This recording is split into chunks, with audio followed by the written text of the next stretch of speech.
उसमें चूंकि ये विषय खगोल से संबंधित है और खगोल प्रत्यक्ष पर निर्भर करता है, और इन पंचांगों में जो गणनाएं की जा रही हैं विगत 71 वर्ष का जैसे हमारे पास अभी इतिहास है, इसमें किसी भी प्रकार का संशोधन नहीं होने के कारण गणनाएं हमारी इधर उधर हो रही हैं। जो ग्रह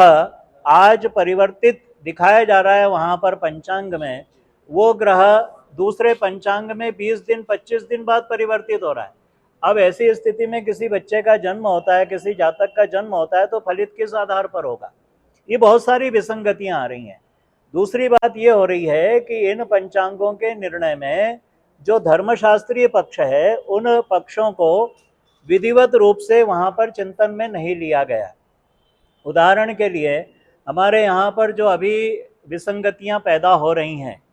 चूँकि शासकीय संस्कृत महाविद्यालय और हमारी भारत सरकार, मध्य प्रदेश सरकार भारतीय ज्ञान परंपरा को पल्लवित पोषित करने के लिए कृत संकल्पित है, और हमारी जो ज्ञान परंपरा है वो इतनी उत्कृष्ट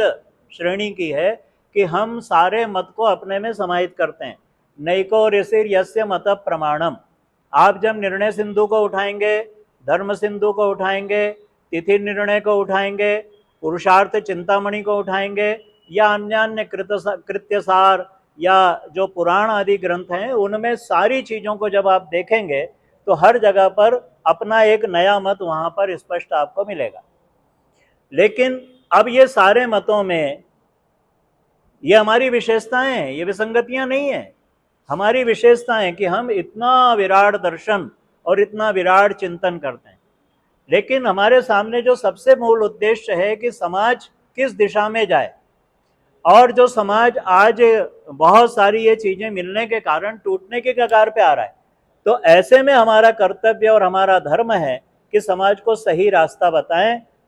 शास्त्र के पक्ष से बताएं, और राष्ट्र में एक रूप एक समरसता का पाठ और सारा विचार आगे जाए, ये हमारा उद्देश्य है।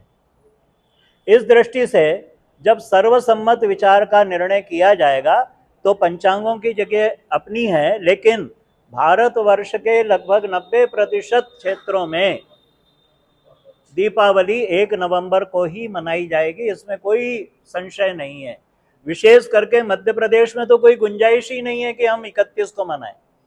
और उसका कारण है अभी जो निर्णय की बात यहाँ पर हुई है। देखिए, दोनों तिथियों की बात, एक है चतुर्दशी से युक्त, एक दिन पहले 31 अक्टूबर को चतुर्दशी लगभग 4 बजे तक है, उसके बाद अमावस्या तिथि लगेगी, और वो अमावस्या तिथि दूसरे दिन 6:17 तक रहेगी 1 नवंबर को। अब ऐसी परिस्थिति में पुरुषार्थ चिंतामणि कार का स्पष्ट रूप से अभिमत है कि जब ऐसी स्थितियां बनती है तो वहां पर हमें दूसरे दिन की तिथि को ही ग्रहण करना चाहिए, दूसरे दिन की अमावस्या को ही व्रत पर्व में लेना चाहिए, उत्सव में उसको ग्रहण करना चाहिए। अब यहाँ पर प्रदोष काल की बात हो रही है।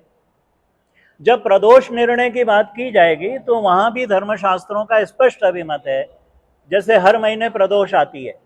अब प्रदोष का निर्णय करते समय प्रदोष व्यापिनी तिथि किस दिन है, वहां भी ये निर्णय स्पष्ट रूप से दिया है कि यदि 2 दिन ऐसी स्थिति बनती है तो उसमें भी परातिथि लेना है, दूसरे दिन वाली प्रदोष ही लेना है। तीसरी बात, जो हमारा धर्मशास्त्र का स्पष्ट रूप से निर्णय है, जिस दिन हमारी 1 नवंबर को जो तिथि है, उस दिन तुला राशि में सूर्य रहेगा और तुला राशि में ही चंद्रमा रहेगा, और दोनों 15 डिग्री पर रहेंगे। तो सारे पंचांगों की डिग्री यदि मिलाई जाएगी, 15 डिग्री के ऊपर ये सारे पंचांग जो 90-95% पंचांग है, 15 डिग्री के ऊपर सूर्य और चंद्रमा की स्थिति रहेगी। ऐसी स्थिति जब तुला राशि में दोनों की बन रही है तो वो श्रेष्ठतम लक्ष्मी योग का पूजन होता है, ये इसको पुष्कर योग भी माना गया। और इसके साथ ही स्वाति नक्षत्र का संयोग इस तिथि के अंदर दूसरे दिन ही मिल रहा है, जो धर्मशास्त्रों के अनुसार इसको अनुमोदित किया गया है। तो स्वाति नक्षत्र दोनों, जो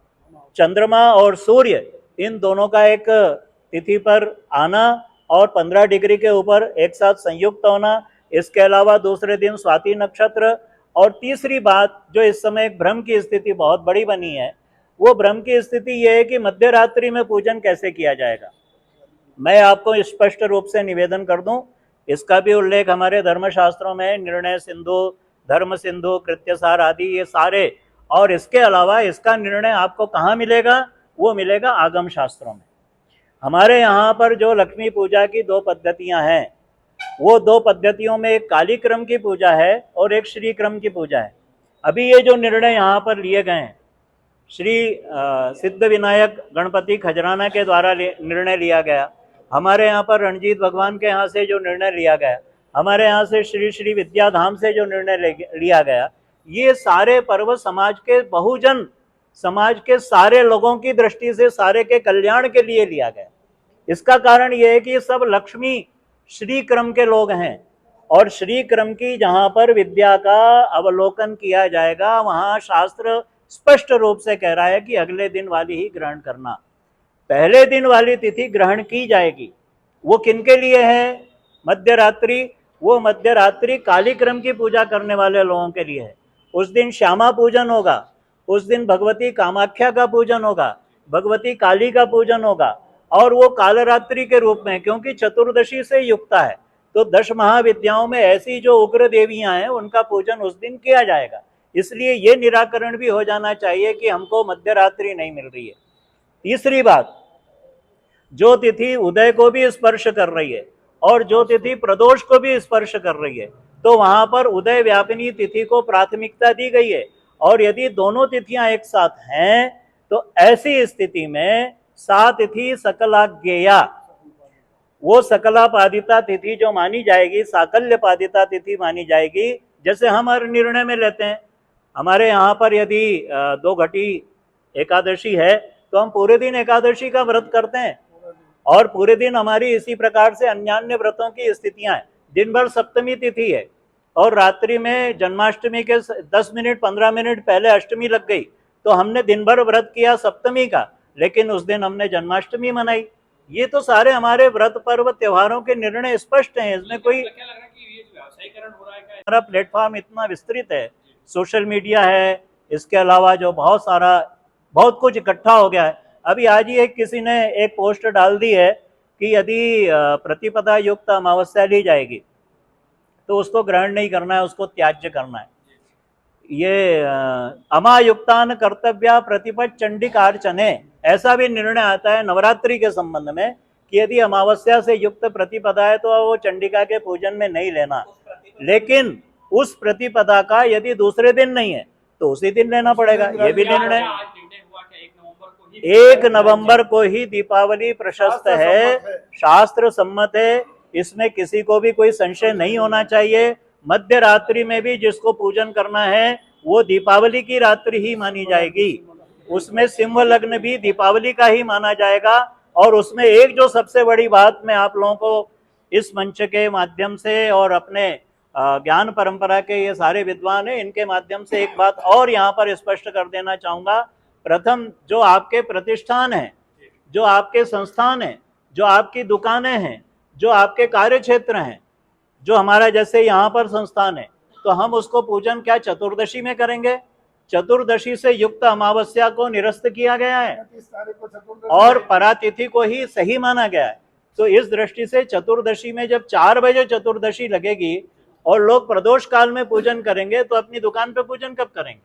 जबकि दूसरे दिन यदि अमावस्या से युक्त हम मानेंगे तो उस दिन स्वाति नक्षत्र मिल रहा है, सूर्य चंद्र 1 डिग्री पर हमको मिल रहे हैं, दिन भर हमारा आयुष्मान योग और प्रीति योग चलेगा, और उसके बाद में प्रातः काल का जो वृश्चिक लग्न है, जो कुंभ लग्न है, उसका पूजन हम करेंगे, और शाम को स्थिर लग्न में अपने घर का पूजन करेंगे। और रात्रि में जो साधक हैं वो साधक हमारी मध्य रात्रि को सिंह लग्न के पूजन करेंगे। तो सभी चीजें जहाँ अनुकूल हो रही हैं, इसलिए 1 तारीख को ही दीपावली मनाएं, किसी भी संशय में नहीं पड़े। ये जो आपने एक पक्ष पूछा कि काशी के विद्वानों ने और उज्जैन के विद्वानों ने अभिमत व्यक्त किया, मैं आपको एक निवेदन करना चाहूंगा कि काशी के जो विद्वान हैं, काशी के ही जो श्रेष्ठ पंचांग और पुराना पंचांग आपा शास्त्री का है,